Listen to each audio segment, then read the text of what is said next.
Hello mga kasangga, mga kababayan. Once again, this is Kuya Alan Bongbong Arellano po ninyo ng Team Kasangga Vlogs. And here we are again. We are back in our page, Team Kasangga Vlogs, dito po sa Facebook and sa ating YouTube channel, kaparehas pong Team Kasangga Vlogs. At ang ating topic ngayon sa ating content ay patungkol po dito sa bakit ba dire-diretso o kaya tuloy-tuloy ang pagpipilit nitong ombudsman, Office of the Ombudsman, para itag itong si dating House Speaker Martin Romualdez. Bagaman alam naman po nating lahat, nakikita naman po natin nung nakaraang taon sa mga balita na talagang halos wala naman silang mai-provide na ebidensya laban kay Martin Romualdez, mga kasangga, mga kababayan. Oh, di ba? Ayan, pakita ko po sa inyo. Ipinipilit po nila Ombudsman probe tags Romualdez as central figure in flood control corruption scheme. Samantalang mga kasangga, mga kababayan, alam naman po natin na doon sa small committee, gagaya nga po ng sinabi ni Congressman Puno noon last year, na hindi po nangialam sa small committee, dyan po sa BICAM, itong si Martin Romualdez na dating House Speaker, mga kasangga. Bagaman, kung tutuusin, ay iba lagi ko pong pinapakita sa inyo yan, 66 ham and cheese. Escudero inserts 142 billion in 2025 budget to benefit allies. Oo. Kasama niya si Ko, mga kasangga. Ang sinasabi ko lang po, panawagan po natin sa ating butihing Office of the Ombudsman, magpakita po kayo sa amin ng talagang ebidensya if involved po talaga ang dating House Speaker na si Martin Romualdez. Kasi until now, ipinipilit nyo, pero po yung mismong investigation kay Chis Escudero at kay Zaldico, kinakailangan pong parang nahinto. Oo. Alam naman po namin na may kaso na yung mga yan. Ano pong ginagawa? Bakit po ang bagal yung para kay Chis Escudero? Oo, di ba mga kasangga? Bagaman, siguro tinatapos lang ang impeachment laban kay Sara Duterte, mga kasangga.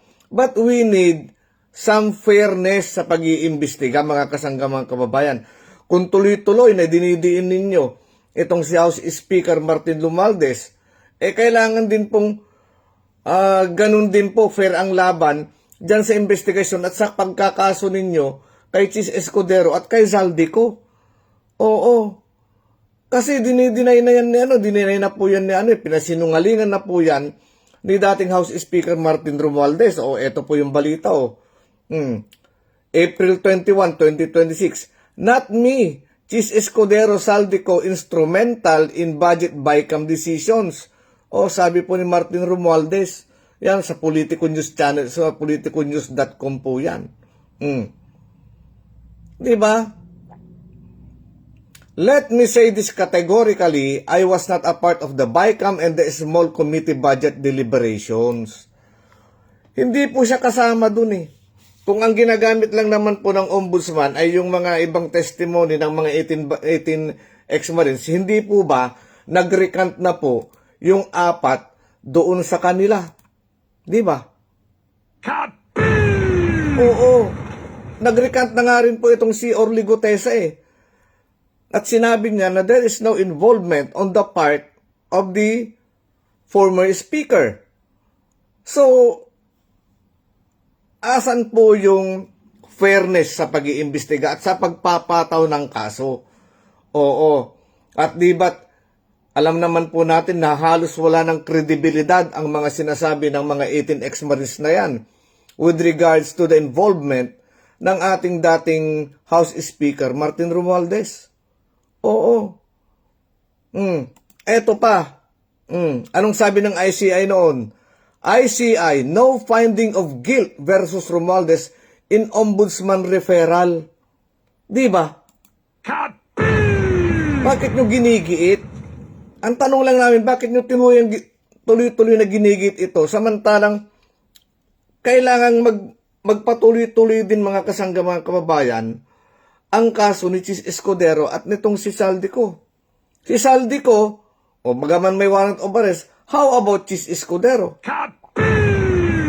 Until such time, mga kasangga mga kababayan, na wala po tayong nakikitang concrete evidence from the Office of the Ombudsman na talagang magdidiin kay House Speaker Martin Romualdez patungkol po dyan sa flood control anomalies, hindi po tayo basta-basta magsisiwalat ng kung ano-ano. Hindi po tayo nagko-content ng fake news. Oo. Ang sinasabi lamang po natin dito ay kailangan po yung ang fair trial o kaya yung tinatawag nating pantay-pantay naman sa pagtingin para sa hustisya patungkol po dyan sa flood control. Eto pa. Two House Representatives back Lacson. No evidence linking Romualdez to flood control mess. Di ba mga kasangga? Wala Magpakita po kayo, ng ebidensya laban kay Martin Romualdez at nang maging satisfied po kami. Ako nga, sabi ko sa inyo, isa lamang din po akong ordinary vlogger. Pero, pag nakita ko po na talagang involved si Martin Romualdez, babanatan ko rin po yan. Oo. Kasama ng ating mga ka-BBM na mga vloggers dyan. But until such time na wala kami nakikita, they cannot prove anything that links the former Speaker Martin Romualdez to the flood control mess, hindi niyo po kami mahihintay muna na babanat sa kanya. We need evidence. We need proof. Oo. Di ba? Pinipilit po ninyo lagi Nasaan yung fair justice? Oo. Di ba? Kung para naman sa accountability ang talagang hanap natin dyan sa ating bansa, dapat we must be fair. Oo. We must be fair in finding the truth. Oo, patungkol po dyan sa, dyan sa flood control mess na yan. Una't una, matagal na pong mayaman ang mga Romualdez. Ayan noong 2015,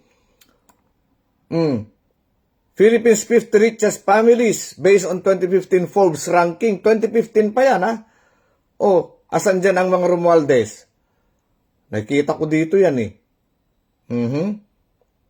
Wait lang po Nakita ko yan ang pangalan ng mga Romualdez dito sa mga 1550 na mga richest. Asan na yon?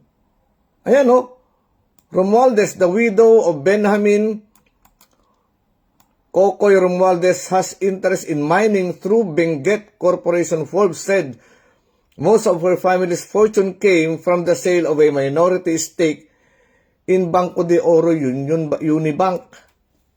Di po ba? Huwag pong ganon. Ang hinahanap po natin sa ombudsman ay yung proof at kailangan pong maging fair ang kumbaga paghanap natin ng hustisya patungkol sa flood control mess. Kung dinidiin po ninyo si Martin Romualdez, kailangan po namin ng ebidensya ng mga Pilipino. Ganon din po, alam naman po namin talaga na involved na po si Chis Escudero. Dahil ulitin ko, sila po dalawa ni Zaldico ang nag-insert, mga kasangga mga kababayan, ng 142 billion pesos dun sa 2025 budget. Oo. Di ba? So, yun lamang po mga kasangga mga kababayan ang ating topic ngayon. Hoping na itong mga susunod na buwan o susunod na mga araw, linggo, ay makita naman po natin kung paano po rin po asikasuhin ng Office of the Ombudsman ang kaso nitong si Chis Escudero at ni Zaldico at kung sino pa po ang mga ibang involved dyan sa flood control mess. Until such time na wala po silang maipakita ng mga evidences and proof, na involved itong si Martin Romualdez, hindi po kami maniniwala, mga kasangga, mga kababayan. So hanggang dito lamang po muna yung ating topic, mga kasangga, and I'll see you on my next content. Opo. Bye everyone.